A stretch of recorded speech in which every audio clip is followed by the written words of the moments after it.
छोटी क्लास में एक शिक्षाप्रद कहानियों में एक बंदर की कहानी पढ़ी होगी कि एक ग्वाला दूध में पानी मिलाता था। रास्ते में एक बंदर डाल पे बैठा बैठा देखता था। उसने कहा ये तो गड़बड़ कर रहा है, और वो किसान, वो जो ग्वाला था, वो बाजार में दूध बेच करके पैसा ला करके पेड़ के नीचे बैठता था। एक दिन वो पेड़ के नीचे बैठा, उसको नींद आ गई, तो बंदर ने धीरे से जो पोटली थी ना, काय की पोटली, पैसों की पोटली उठा के ले गया। अब वो ग्वाला कहता बंदर भैया दे दे, तो वो उसमें से 1 रुपया निकाले तो टोपी में डाले और 1 रुपया पानी में डाले। बोले भाई वे क्या कर रहा है? बोले दूध का पैसा टोपी में, पानी का पैसा पानी में। होता है। ये बंदर की कहानी नहीं है, ये यथार्थ सत्य है। जिस तरीके से तुम पैसा कमाओगे उसी तरीके से तुम्हें उसका फल मिलेगा। चोरी से पैसा कमाओगे कभी सेठ नहीं बन पाओगे, क्योंकि तुम दूसरे के साथ धोखा कर रहे हो, दुखी कर रहे हो। दूसरे को चोरी 2 प्रकार की होती है। एक अपने बचाव के लिए चोरी की जाती है और एक दूसरे को लूटने के लिए चोरी की जाती है। अपने बचाव के लिए तुमने धन छुपा के रख दिया, किसी को नहीं बताया। अपने बचाव के लिए, धन की रक्षा के लिए। जैसे तुम लोग टैक्स आदि बचाने के लिए कर लेते हो ना, यहाँ वहाँ एडजस्ट, यहाँ वहाँ एडजस्ट कर लेते हो, भाई इस पैसे को ऐसा कर दो, ऐसा कर दो, जिससे हमें टैक्स से हम बच जाएं। ये भी चोरी तो है, लेकिन यह चोरी इतनी खतरनाक नहीं है कि तुम्हें दुर्गति करा दे, क्योंकि इस चोरी में मात्र अपना भाव, तुम्हारा भाव क्या है? दूसरे को लूटने का कि अपनी कमाई को बचाने का? बचाने का भाव। कैसे करके मैं बचा लूं, कैसे करके मैंने पसीने से कमाया है, तो मैं जितना ज्यादा हो सके उतना ज्यादा हम बचाने का आप लोग भाव करते हैं। जैन दर्शन तुम्हें छूट नहीं दे रहा है, लेकिन जैन दर्शन ने चोरी के 2 भाव कर दिए, एक अपने बचाव के लिए और एक दूसरे को बर्बाद करने के लिए। हिंसा के भी 2 भाव कर दिए। एक हिंसा वो जो अपने को बचाने के लिए की जाए, जिसे हमारे यहाँ विरोधी हिंसा बोलते हैं, और एक हिंसा वो जो दूसरे को मारने के लिए किया जाए, बचाव से नहीं, वो संकल्पी हिंसा कहलाती, जिसमें अपना कोई बचाव नहीं, उसको मारना है बस। वो जिंदा नहीं देख सकता, मैं उसको जिंदा नहीं देख सकता, मैं उसको सुखी नहीं देख सकता, मैं इसका जीवन बर्बाद करके रहूंगा, क्योंकि वो इतना सुखी होकर घूम रहा है, वो इतना सुखी है, और मेरा दुश्मन और सुखी रह जाए, ये तो बहुत, जो गुंडे लोग होते ना, गुंडे लोग, उनका नेचर यही समझना, वो किसी को सुखी नहीं देखना चाहते। वो कहते तूने आंख उठा के चल रहा है, आंख झुका के चल। अरे भाई आंख मेरी उठा के नहीं, मेरे सामने आंख नहीं उठा सकता, तू उठाएगा तो आंख फोड़ दूंगा। जैसे पृथ्वीराज चौहान की फोड़ दी थी। अराजक तत्व दुर्जन की पहचान है। दुर्जन पहचान है कि वो स्वयं सुखी रहे, ये बात नहीं है, वो दूसरे को सुखी नहीं देख सकता, ये दुर्जन की पहचान है। कहानी में सब लोग अपने आप को भी शामिल करते जाया करो। हाँ, नहीं तो तुम समझो कि किसी बंदर की कहानी सुनाई जा रही, उनमें एक बंदर आप लोग भी हो तो शामिल हो जाना, मैं भी हूं। जो जिस अपराध में है उसको स्वयं शामिल करना चाहिए कि ये मेरी ही कहानी कही जा रही है। तुम दुर्जन हो या सज्जन हो, एक थर्मामीटर दे रहा हूं। कभी किसी को सुखी देख करके तुम्हें कुड़न हुई, जलन हुई और ये मेरा दुश्मन है, और सुखी आज तो इसकी आंखों बस ऐसा भाव आ जाए, समझ लेना तुम्हें दुर्जन का बीजारोपण हो गया। दुर्जन का सबसे बड़ा दुर्गुण होता है, वो सुखी होना चाहता है, ये दुर्गुण नहीं है, वो दूसरों को सुखी नहीं देख सकता और वो सोचता है कि मेरे सामने आंख उठा के चले, मेरे सामने ये सीना फुला के चले, मेरे सामने इसके चेहरे पर मुस्कान है, बस ये बर्दाश्त नहीं है मुझे। इसलिए गुंडे लोग कहते हैं मेरे सामने आंख झुका ऐसी, यानी उनको मजा आता है कि मेरा दुश्मन जितना दुखी होगा वो खुश रहते। उनको यही मतलब है, ये सुखी क्यों है, ये मेरा दुश्मन खुला क्यों घूम रहा है, मेरा दुश्मन इतने चेहरे पर कमा हंसी कैसे है, इसके घर में खुशहाली कैसे है, बस सबसे बड़े दुर्जन का यही लक्षण। पृथ्वीराज की चौहान की आंखें इसी कारण निकाली गई हैं। वैसे ही चौहान की आंखें बड़ी बड़ी थी। जब बंदी बना लिया गया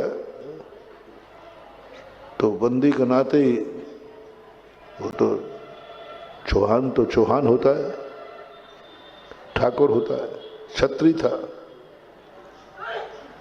उसने कहा, जिसने उसको बंदी बनाया था, उसने कहा इस दरबार में आज तक कोई भी आता है आंख झुका के आता है और तुम आंख खोले है। तो पृथ्वीराज चौहान ने कहा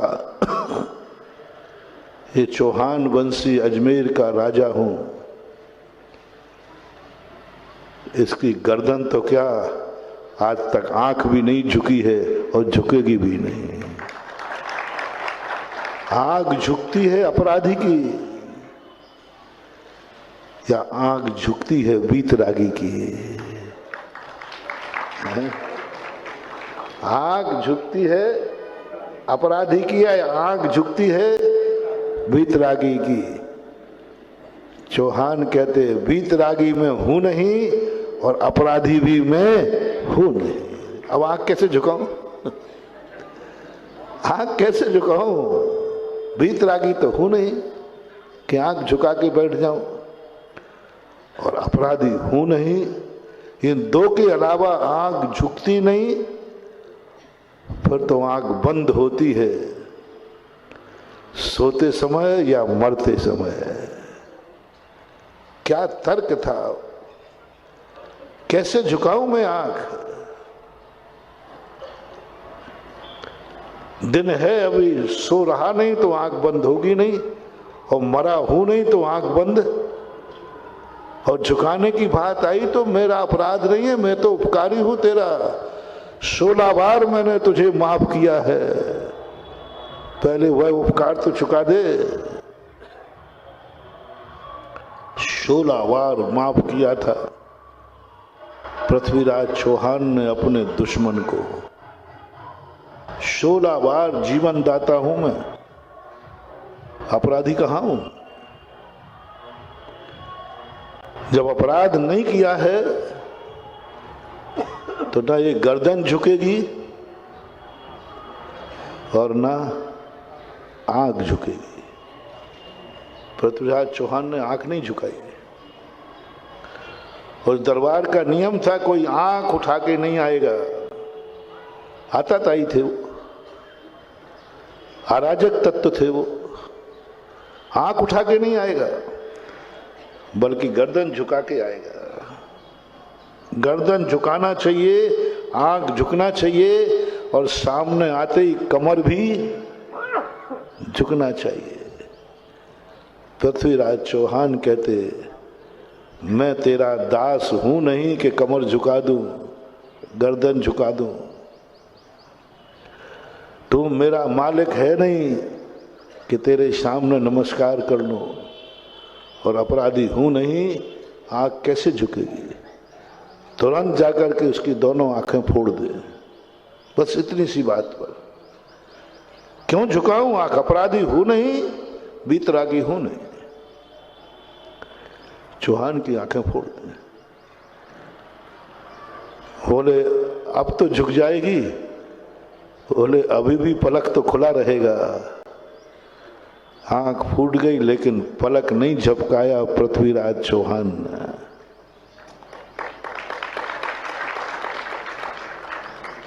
और बोले मैं वो शक्ति हूं जो कोई फर्क नहीं पड़ता, आंखों से आंखें फोड़ दे, अभी भी मैं देख रहा हूं। बोले तुझे अभी भी दिख रहा है? तो उसके संसी से लेकर के जो घटना होते ना, घटना वो निकाल दिए। पृथ्वीराज कहता है अभी भी दिख रहा है, अभी भी दिख रहा है। तो वो जो दुश्मन था ना, वो हंसता है, बोले झूठ बोल रहा है, बोले झूठ बोल रहा है, आंखें पूरी निकाल दी, साफ कर दी, फिर भी कह रहा है कि इसको दिख रहा है। बोले साफ दिख रहा है, दिख रहा है। स्वाभिमानी की आंख निकाल भी दो तो उसकी आंच नहीं आती है, लाज नहीं आती है, अभी भी दिख रहा है। सारी सभा स्तब्ध, आंखें फूटने के बाद भी दिख रहा है। बोले हाँ दिख रहा है। बोले इसकी परीक्षा करते। तो एक मचान बनाया बहुत ऊंचा, उस पे जाकर के वो बैठ गया। बोले बोल पृथ्वीराज अभी भी दिख रहा है? बोले दिख रहा है। दिख रहा है तो ले, धनुष बाण पकड़, तीर बना, साधना बना। वहां पृथ्वीराज चौहान का एक कवि था, उसने कहा चौहान आज दिखा दो क्षत्रिय की आंख, ये चमड़ी की आंख नहीं होती है, ज्ञान की आंख होती है, ज्ञान की आंख होती है, चमड़ी की आंख नहीं होती। 4 बांस 24 गज, अंगुल अष्ट प्रमाण, ता ऊपर सुल्तान है, मत चूको चौहान। पहले नाप चलता था बांस का, इतने बांस, इतने 4 बांस 24 गज, अंगुल ता ऊपर सुल्तान है, मत चूको चौहान। और खींच दिया तार, नीचे आ गया। अंधा होकर के भी देखता है। अपना प्रसंग चल रहा है कि दुर्जन का लक्षण है वो किसी को देखता हुआ देखना नहीं चाहता, देखना नहीं चाहता। अरे भाई तू अपनी आंख को सुधार, दूसरा देख रहा है तो देखना दे। नहीं, तू देख क्यों रहा है? तू सुखी क्यों है? सुखी देखना बहुत कठिन बात है। और जो व्यक्ति सुखी को सुखी देख लेता है वह व्यक्ति कभी दुखी नहीं होता। अभी बताऊंगा पंच कल्याणक के पहले की जो प्रवचन की श्रृंखला है, मैं उसी श्रृंखला से पुनः जोड़ता हूं। तो ये बहुत बड़े दुर्जन का लक्षण होता है। और हमेशा अपने आप को संभालना है कि हम सुखी रहें या नहीं रहें, हम किसी को सुख में कभी भी परेशान नहीं होंगे। हम उसके सुख को देखकर कभी कोड़ेंगे नहीं। एक ऐसा संस्कार जब पड़ गया तो उसने जाकर के मिलता है। हमेशा ध्यान रखें, जो जिस ढंग से कमाता है दूसरे को सुख को दुख में बदलकर और दुखी देखकर खुश होता है। दूसरा लक्षण, पहला मोटिवेशन लो कि हम किसी को सुखी देखकर कभी दुखी नहीं होंगे। दूसरा लक्षण लो, किसी को दुखी देखकर हम खुश नहीं होंगे। सुखी देखकर दुखी होना नहीं और दुखी देखकर किसी को खुश होना नहीं, चाहे हमारा दुश्मन क्यों ना हो। दुश्मन भी है तो हम उसको दुखी देखकर कभी खुश मत माना जाओ। ये दो मंत्र तुम्हारी जिंदगी में आ जाएं। तुमने इतना मेहनत किया है ना टीकमगढ़ वालों ने, 10 दिन से मेहनत कर रहे हो, 10-12 दिन हो गए। कितने दिन हो गए मुझे आए? 10-12 दिन हो गए। बहुत मेहनत कर रहे हो, बहुत समर्पण दिखा रहे हो, बहुत सब कुछ दिखा रहे हो। लो, मैं तुम्हें ये 2 मंत्र देता हूं, जाओ जिंदगी में कभी दुखी नहीं रहोगे।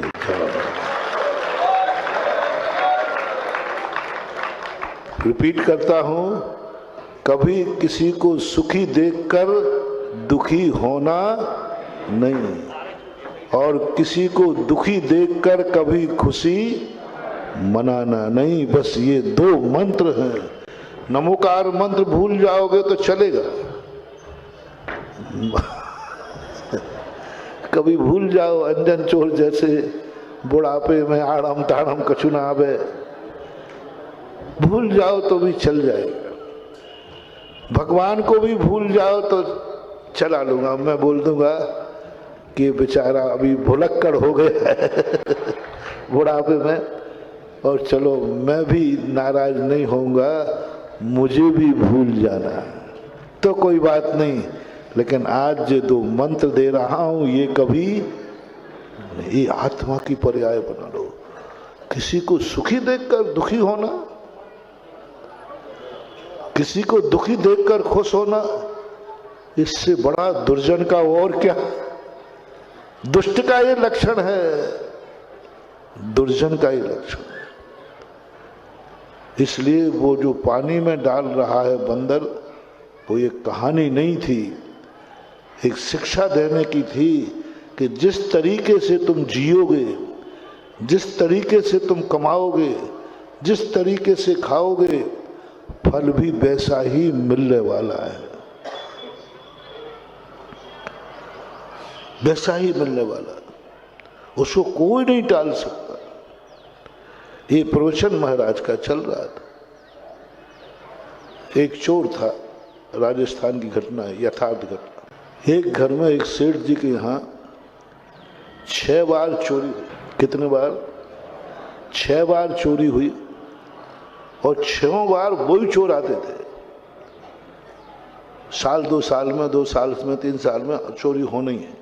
कुछ नए चोर जुड़ जाते थे, पुराना मर जाता था तो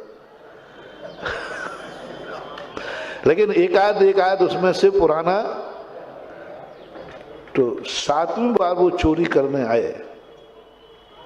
यथार्थ घटना है, उस गांव में मैं गया हूं और सेठ जी ने मुझे सुनाई। और वो गांव में खप्पड़ वाले मकान होते थे, कोई भी चढ़ जाता है कूद के आगे। तो सेठानी जो थी वो तुरंत उठ गई और जैसे ही देखा कि ये तो वही चोर हैं जो पहले आए थे, तो उसने अब घबराई नहीं और बड़े उससे बोलते, भैया लोग आप फिर आ गए। इतने प्रेम से बोली जैसे उसके पीहर के भैया आ गए। सेठ जी बता रहे थे, बोले भैया आप चोरी तो करके जाओगे, थोड़ी दूर बैठ जाओ, पानी वानी पिलाऊं। इतने प्रेम से बोले भैया बैठ जाओ, 2 मिनट ले जाओ जो ले जाना है। मैं अभी तक ये खुश थी, अभी तक मुझे ये साहस था कि हमारे पास धन था, वो आप लोग ले गए तो मुझे खुशी थी कि आपके काम आ गया होगा। क्योंकि चोर कभी चोरी करता है तो नियम से मजबूरी में करता है। इतनी रात में तुम आते हो, ऊपर से कूद रहे हो, हाथ पैर टूट जाए, अपनी जिंदगी हाथ पे रखे हुए हो, पुलिस पकड़ ले तो जेल में सड़ोगे, इतना दुस्साहस तुम कर रहे हो, नियम से तुम सब मुसीबत में हो गए। घर में खाने नहीं होगा, बच्चों को पालने नहीं होगा, मकान नहीं होगा, इसके बिना कोई इतनी बड़ी रिस्क उठा ही नहीं सकता। तो हम अपने सेठ जी को समझाते थे, कोई बात नहीं, बेचारे चोर हैं, गरीब होंगे, परेशान होंगे, ले गए, उनके बाल बच्चों के काम आएगा। बोले अपने तो बाल बच्चे हैं, उन दोनों के बाल बच्चे थे ही नहीं। बोले अपने बाल बच्चे नहीं सही, चोरों के बाल बच्चे कहीं काम तो आएगा, ले जाना और कमा लेंगे। और कमा लेते थे, फिर कमाई शुरू कर देते। भैया मुझे बताओ, 7वीं बार तुम चोरी करने आए हो, इसका अर्थ है कि पहले जो तुम कुछ छोड़ के गए थे कि पहुंच के गए थे? तुम्हें जितना मिला कुछ छोड़ा तो नहीं था? बोले सब लेके गए थे।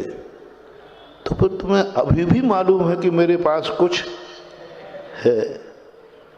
बोले हाँ है। तो जब छोड़ के ही नहीं गए थे तो अब कहां से आया?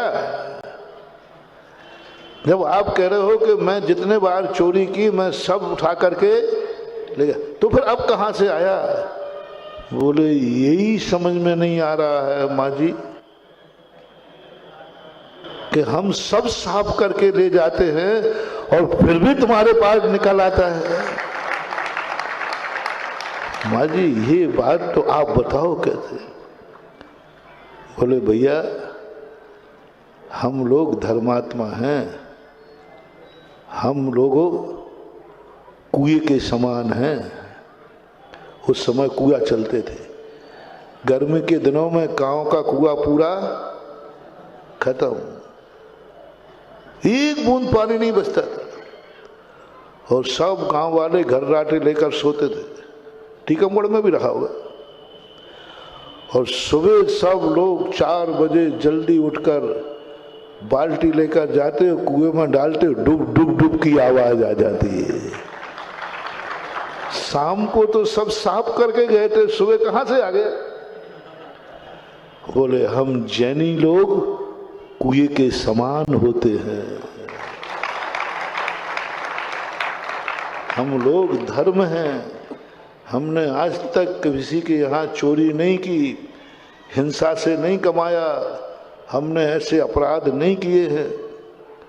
हम लोग जो चोरी नहीं करते हैं, धन कमाते हैं, उनकी जिंदगी कुएं के समान होती है कि कुएं से कितने ही निकालो रात भर में फिर।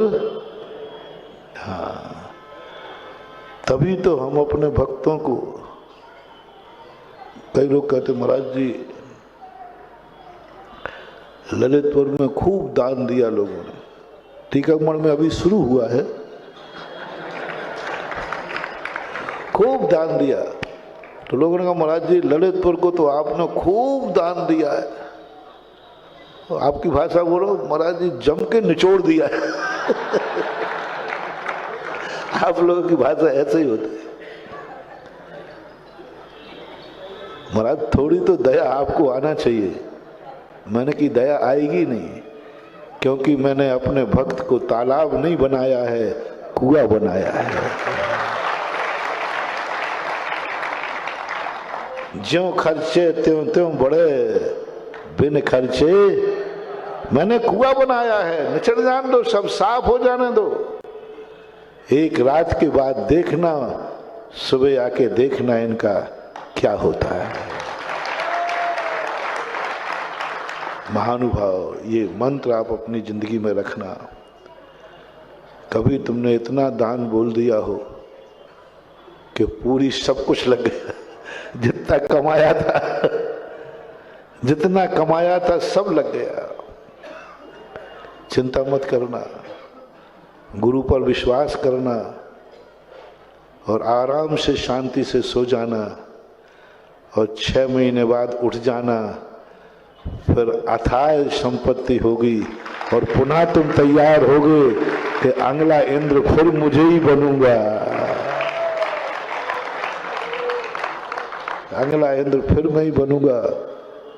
बोले तू तो पूरा खाली हो गया था, तू तो कह रहा था कि हमारे पास तो जितना था मैंने सब लगा दिया, बल्कि ओवरऑल लगा दिया, ओवरऑल लगा दिया। किस्तें और बांध दी। किस्तें कब बांधता व्यक्ति? जब वर्तमान में पूंजी से कुछ ज्यादा बोली ले लेता है ना, वर्तमान में हाथ में है नहीं, बोली ले लेता है, तो तेरे पास तो कुछ बचा ही नहीं था, किस्तें भी बांधी थी, अब कहां से आ गया? गर्व से कहना मेरे गुरु ने मुझे कुआं बनाया है। जिंदगी भर शाम को कुआं खाली होता है और सुबह कुआं भरता है।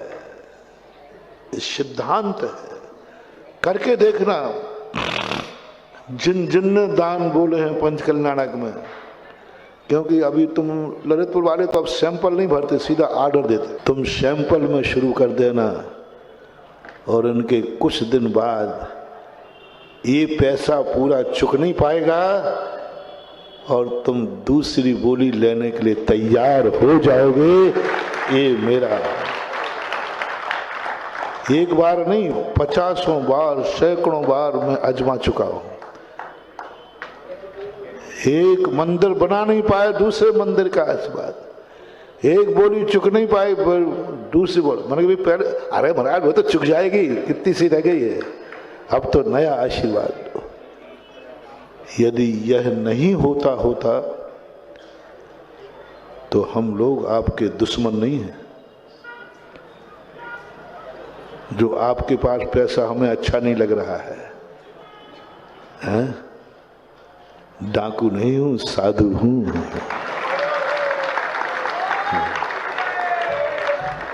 डाकू लूटता है, उसको अच्छा नहीं लगता, अपने काम में लेता है। तुम्हारे साधु बताओ क्या काम? तुम्हारा पैसा भक्तों का पैसा, बोलो जो दान देते हैं भगत देता है कि दुश्मन?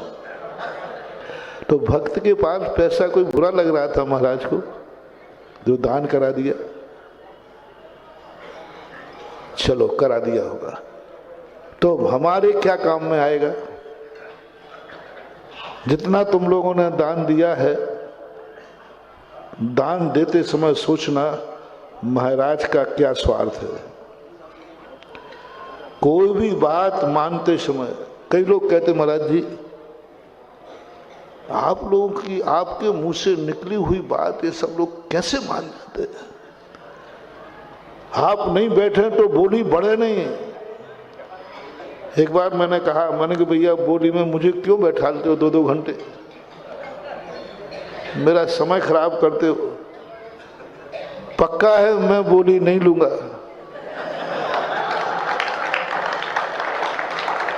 पक्का है मैं बोली नहीं लूंगा, मुझे क्यों बैठालते हो? तो कमेटी ने कहा आप बोली नहीं लेंगे मुझे मालूम है, लेकिन आपके बैठते ही बोली लेने वालों की लाइन लग जाएगी, बोली बढ़ जाएगी। मैंने क्यों? बस एक विश्वास है तुम्हें, महाराज बैठे हैं और जिस चीज की महाराज के सामने बोली लग रही है, इसका अर्थ इस बोली में दम है, तभी महाराज समय दे रहे हैं, नहीं तो दे ही नहीं सकते थे। क्योंकि महाराज कभी गलत कार्यों के लिए समय और अपना समय दे रहे हैं, इसका अर्थ इसमें कोई दम है। और महाराज ने मुंह से बोल दिया है तो नियम से वो फायदे का ही सौदा है, अन्यथा साधु कभी अपने भक्तों को घाटे का उपदेश देते ही नहीं है। वस्तु का महत्व नहीं है, कुछ और कीमत है। प्रतिष्ठा की कीमत नहीं है, कुछ और की कीमत है। मूर्ति की कीमत नहीं है, कुछ और की कीमत है। शांति धारा की कीमत नहीं है, कुछ और की कीमत है। और की कीमत मैंने देखा तुम लोगों में, वही शांति धारा। भक्तांबर की कीमत नहीं है, भक्तांबर कुछ और कीमत है। भक्तांबर में चमत्कार नहीं है महानुभाव, भक्तांबर में चमत्कार नहीं है। चमत्कार भक्तांबर पढ़ने वाले में है। कौन पढ़ रहा है? भक्तांबर तो सभी पढ़ते हैं, लेकिन वही भक्तांबर मानतुंग आचार्य महाराज ने पढ़ा तो है? तुम 48 बार पढ़ लो और एक कमरे में बंद करता हूं, साकारी खोल के दिखा दो। पूज्यवर मानतुंग आचार्य महाराज ने एक एक श्लोक पढ़ते गए, एक एक ताला। बोलो भक्तांबर वही है कि दूसरा है? किसका महत्व हो गया? पढ़ने वाले। शांति धारा की बोली बैठे ठाले, अरे भाई मुझे परेशान मत करो, मैं शांति धारा नहीं करता हूं, मैं शांति धारा नहीं करता हूं, मेरे क्यों? आपके भगवान है, आपकी शांति धारा पढ़ लो ना। महाराज जी, कमेटी वाले महाराज जी, आप बैठ जाओ ना, और आप बस इतना कहूँगा, आज की शांति धारा महाराज करेंगे। बस फिर बोली देखो दनादन। तो बोलो शांति धारा की कीमत दी है तुमने कि पढ़ने वाले की? मैंने एक प्रैक्टिकल किया, रामटेक में था पूज्य गुरुदेव के पास।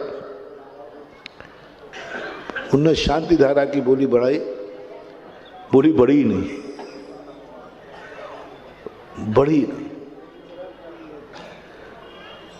तो सब लोग मुझे मानते हैं कि महाराज शांति धारा के मास्टर हैं, सारा भारत जानता है। कमेटी वाले कहते महाराज जी कुछ करो, बोली नहीं बढ़ रही है। तो मैंने कहा बोली कैसे बढ़ेगी? मुझे मालूम था कैसे बढ़ेगी। तो मैंने किताब ली, आचार्य श्री के पास गया। आचार्य श्री आप बैठे तो है ही, यदि आप ये शांति धारा पढ़ दो तो हम लोग सब धन्य हो जाएंगे। आप बैठे तो है ही। आज नहीं हमें नहीं करना, मेरे पढ़ लो, वो लोग पढ़ने लो। मैंने आचार्य जी पसीज गए। आचार्य जी पता नहीं क्या उस दिन मेरे पुण्य का उदय था कि आप लोगों के पुण्य का उदय था कि शांति धारा करने वाले पुण्य का, पता नहीं किसका पुण्य था। आचार्य जी हाँ कहते नहीं। आचार्य अच्छा ठीक है।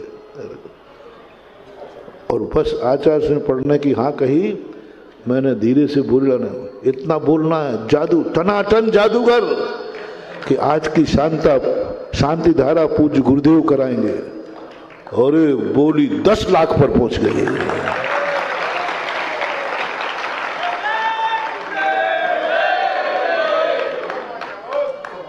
शांति धारा वही थी, भगवान जी भी, जल भी। किसका अंतर आ गया?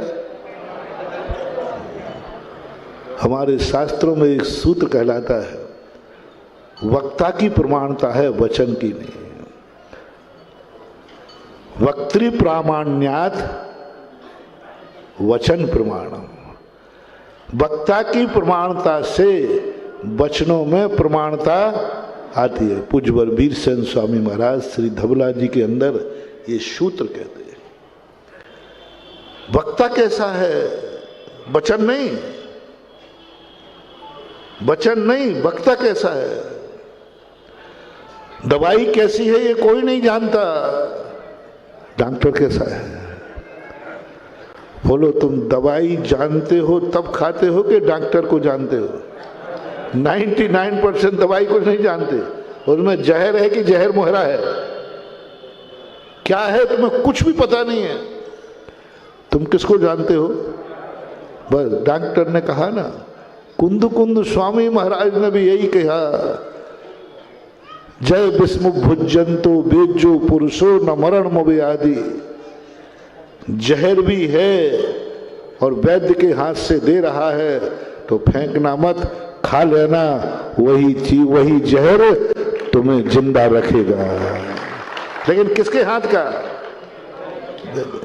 इसलिए वचनों की प्रमाणता लाने के लिए वक्ता की प्रमाणता होती है, सब कुछ वही होता है। लेकिन फिर भी आप लोगों का ये भाव रहता है, ऐसा परिणाम होता है कि महाराज बैठे हैं, बस विश्वास है कि ये कार्य अच्छा है। महाराज ने बोल दिया, कार्य को तुम कुछ नहीं जानते, महाराज ने बोला ना, तो मुझे विश्वास है कि मेरे महाराज कभी गलत चीज की महिमा गा ही नहीं सकते। उन्होंने गाया है तो वो वैसा है, ऐसा हो नहीं सकता, वैसा ना हो, ऐसा परिणाम बनता है। और वही स्थिति, वही जीवन आज सारी दुनिया में चल रहा है महान। इसलिए हम कभी नहीं कहते कि भगवान में अतिशय है, मैं तो कहते हैं भगवान बैठालने वाले में अतिशय है। भक्तांबर में अतिशय नहीं है, भक्तांबर पढ़ने वाले ने किस विशुद्धि से पढ़ा है। विशुद्धि भक्तांबर की है कि विशुद्धि भक्तांबर पढ़ने वाले की है? पढ़ने वाले की। नमोकार मंत्र का कोई महत्व, उतना महिमा नहीं है। नमोकार मंत्र की माला फेरने वाला चाहिए, वो कैसा है? नमोकार मंत्र के 5 नंबर हैं तो 15 नंबर माला फेरने वाले के नंबर हैं। भक्तांबर पढ़ने के 5 नंबर हैं और भक्तांबर पढ़ने वाले के लिए 15 नंबर है। बोलो, हम भक्तांबर तो पढ़ते हैं लेकिन 5 नंबर मिलते हैं, 15 नंबर, क्योंकि हम उसको विशुद्धि से नहीं पढ़ते, विशुद्ध भाव से नहीं पढ़ते। आप अभिषेक तो करते हो, अभिषेक करने वाले के अभिषेक के 5 नंबर हैं और अभिषेक करने वाले के लिए 15 नंबर हैं। अभिषेक विधि सुधारूं या अभिषेक को सुधारूं या अभिषेक करने वाले को सुधारूं? मैं तो वर्षों से देख रहा हूं, 40-50 साल का तो स्मरण है कि हमारे मंदिरों में सब कुछ वही चल रहा है जो चलता था, कहीं गड़बड़ नहीं हुआ। जल के स्थान पर जल ही है, बुंदेलखंड है यहाँ। भारतवर्ष मैंने सब प्रांतों का, सब जिलों का, सबका रस लिया है, सबको देखा है। बुंदेलखंड का एक गौरवपूर्ण गरिमा है, यहाँ सब मतभेद हैं, मनभेद भी हैं, फूट भी है, गणेता सांप भी हैं, कोबरा सांप भी हैं, सारे दुर्गुण हैं।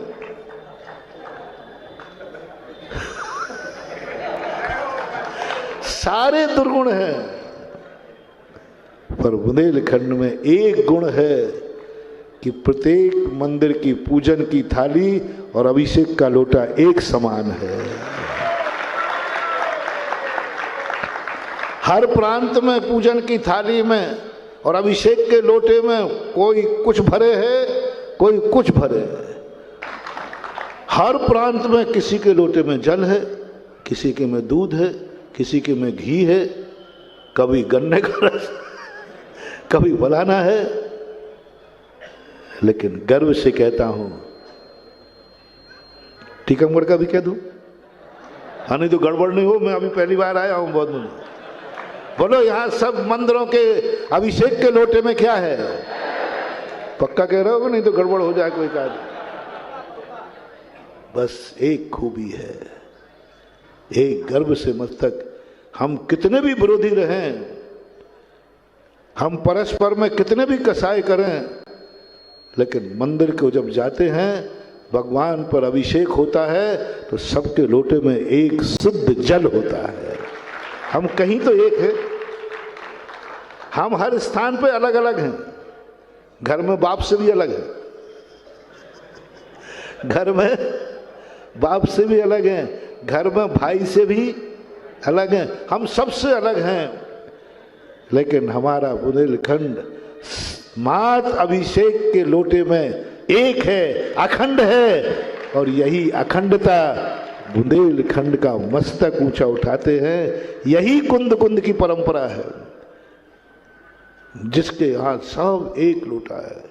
यही प्राचीन परंपरा कुंद कुंद की परंपरा है। बस बुंदेलखंडियों, तुम सब कुछ कर लेना, इस गौरव को कभी दूषित मत होने देना। हम 6 बार लुटने के बाद आज भी सेठ के सेठ हैं, और तुम 6 बार लूटने के बाद फिर भी चोर के चोर हो।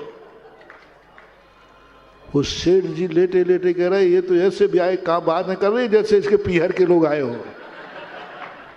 बोले भैया चोर के चोर हो आज भी। आज मुझे दुख हो रहा है कि तुम लोग आज भी चोर हो। जिस धन के बल पर हम सेठ बने थे, वो धन तुम्हारे पास पहुंचा, तुम आज भी चोर के चोर हो। बोले हाँ माँ जी, पहली बार चोरी करने आया था, जो दुर्दशा थी, जो परेशानी थी, वो आज भी है। एक पहले एक लोरी सुनाते थे बच्चों को, चोरन के घर चोरी भई, मान डुकरियां मोटी भई। एक लोरी है बच्चों के, कौड़ी के रे कौड़ी के, मान पसेरी के, उड़ गए तीर और बस गई मोर। ऐसा सुनाते बच्चों। कौड़ी के रे कौड़ी के, है ना। वो माँ कह रही है, अरे छोकरे, वो कहता है ना, मुझे कंधे पे उठाओ। बच्चा रोता है ना, तो मुझे उसको उठा लेते ना, तो वो चुप हो जाता है। तो माँ कहती है, कौड़ी रे के कौड़ी के, मान पसेरी के, कंधे पर बैठेगा और कौड़ी का तो है नहीं। कौड़ी के रे कौड़ी को, मान पसेरी बोलते 5 शेर को। मान 5 किलो का है और कीमत। और उसी में एक आगे पंक्तियां हैं, चोरन के घर खेती भई, मान डुकरिया। कभी चोरों के यहाँ खेती हुई है? तो बच्चे को कह रहे हैं, चोरन के घर खेती भई, मान डुकरिया मोटी भई। मान से कभी कोई मोटा नहीं होता, और चोरों के घर कभी खेती नहीं होती। ऐसी स्थिति को लेकर वो चोरों को ऐसा प्रभाव पड़ा। वो सेठ जी कहते हुए सारे चोर माँ के पैर पड़ने लगे। अरे माँ, आज भीख मांग के खा लूंगा, लेकिन आज के बाद कभी चोरी नहीं करूंगा, क्योंकि चोर कभी सेठ नहीं बन सकता। और वो आए थे कूद कर, दरवाजा खोल के चले गए। उस दिन के बाद चोर नहीं आए। ये दृष्टांत मैं इसलिए सुना रहा हूं कि जो महाराज प्रवचन दे रहे थे कि दूध में पानी मिलाएगा तो उसका खून पानी बनेगा, ये कहानी सही है कि गलत है? सही है ना, होता ही है। आगम की वचन है, प्रत्यक्ष कह दिया। तो एक छोकरा सुन रहा था, उसने कहा आज महाराज का प्रवचन मजेदार हो गया, क्योंकि मेरी मम्मी रोज को पानी मिलाती है दूध में, मुझे पिलाती है। यहीं से शुरू हुए थे अपन साइड में। तो माँ ने कहा, माँ माँ तेरा दूध खून पानी बनेगा, तेरे गुरुजी ने कहा। उन्होंने कहा पानी मिलाएगी, तू पानी मिलाती है? और सुना दिया उसने। और मैं झूठ बोल रही हूं तो आप चलो महाराज के पास। वो लेके आ गया, महाराज जी मम्मी पानी में दूध में पानी मिलाती है, मुझे पिलाती है, इसका क्या होगा? तो गुरुजी पूछे कौन है? बोले ये मेरी माँ है। तो बोले मैंने माँ को थोड़ी कहा था, ग्वाले को कहा था। जो माँ बेटे को दूध में पानी ना पिलाए वो बेटे की हत्यारन है, और जो ग्वाला दूध में पानी मिलाए उसका खून पानी होगा। ये भेद जैन दर्शन का देखो, एक को पानी मिलाने की छूट है और एक को पानी मिलाने की मनाही है। पानी मिलाने की छूट है। पानी क्यों मिलाया माँ ने? पानी मिलाने से दूध की ताकत कम होती है, लेकिन दूध पच जाता है। दूध पच जाता है, ताकत भली कम हो जाए। ऐसे ही हमारे जितने भी आचार्य हुए, सब पुष्दंत भूत बलि आदि जितने भी बट्टकेर आचार्य महाराज भी, इन सब ने तुम्हारी जठराग्नि देखी तो सब ने दूध में पानी मिला मिला कर पिलाया। पर का आलम मन लो, नमोकार मंत्र पढ़ो, पूजा पढ़ो, ये पढ़ो, लेकिन कुंद कुंद भगवान ने कहा कि भली इनको नहीं पिलाऊंगा, लेकिन बताऊंगा तो सही। समय सार तुम लोगों को पिलाया नहीं, लेकिन बताया है। समय सार में वो वर्णन है जो संसार में प्राप्त होते ही नहीं। हमने कल मोक्ष कल्याणक के प्रवचन में कहा था, समय सार मात्र सिद्ध भगवान का वर्णन है। समय सार की अनुभूति सिद्धों की अनुभूति है। लेकिन उन्होंने कहा यदि सिद्धों का अनुभव नहीं बताऊंगा तो लोग फिर यही समझेंगे दूध मिला पानी ही होता है। तो उन्होंने शुद्ध तत्व की बात कही। यदि आप लोग शुद्ध तत्व को बता सके, पचा सके, बिना पानी का दूध पचा सके, तो कल से फिर उसी का उपदेश हो जाए। पचा सकोगे? है? शुद्ध दूध पचा सकोगे? पीने की चेष्टा मत कर लेना, नहीं तो फिर बोतल लेके दौड़ोगे, लोटा तो कहूंगा ही नहीं। अब इस कल युग में, इस पंचम काल में शुद्ध दूध किसी को पचेगा नहीं।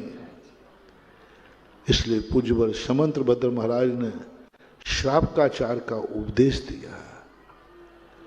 पहले मुनि बनने का उपदेश दिया। उन्होंने कहा नहीं तुम मुनि नहीं बन पाओगे, तो मेरा कल्याण होगा कि नहीं होगा। उन्होंने श्रावकाचार, श्रावकाचार का अर्थ है दूध को सुपाच्य बनाना, और मूलाचार का अर्थ है दूध को गरिष्ठ बनाना, वरिष्ठ बनाना, रबड़ी बनाना।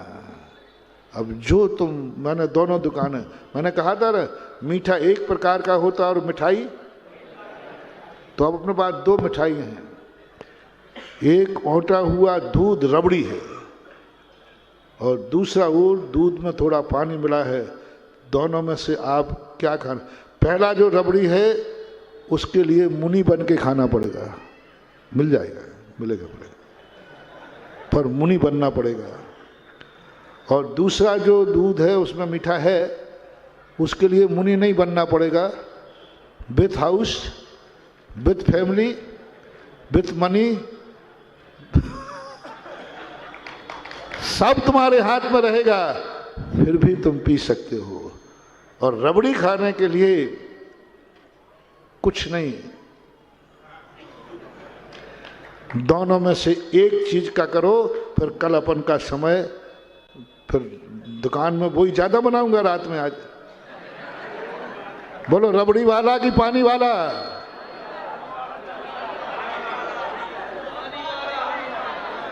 नहीं, रबड़ी वाला कह रहे हो तो अभी मैं रिजर्वेशन कराऊं डूंगरगढ़ का, वही बनाएंगे रबड़ी वाला। तो रबड़ी वाला, रबड़ी वाली जठराग्नि, रबड़ी तुम्हें पच जाए, एक औकात तो मेरे पूज्य गुरुदेव आचार्य महाराज में है। वो ऐसी जठराग्नि बना देते हैं कि खूब खाओ बेटा रबड़ी, तुम्हें कुछ भी फर्क पड़ने वाला वो है शमशान। है हिम्मत मुनि बनने की?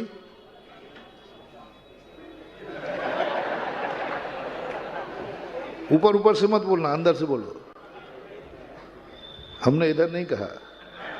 चलो इधर भी पूछ ले, नरेंद्र प्रकाश जी। अब कह रहा महाराज जी अब बुढ़ापे में क्या बन है, जवानी में तुम मिले नहीं और बुढ़ापे में मिले तो अब है? नहीं हो सकता। अब दूसरी बात रह गई, तीसरा कुछ है नहीं। दो ही मार्ग हैं, पूज्य बनो या पूजा करो। तीसरा कोई मार्ग नहीं। तीसरा तो तिये की बैठक है। तिये की बैठक कब होती है? डेड बॉडी भी खत्म, राख होती है। तो बोलो दो मार्गों में से एक मार्ग पे आ जाओ, या तो पूज्य बन जाओ और या नहीं तो तिये की बैठक को तैयार रहो। तीन रास्ते बता दिए हमने।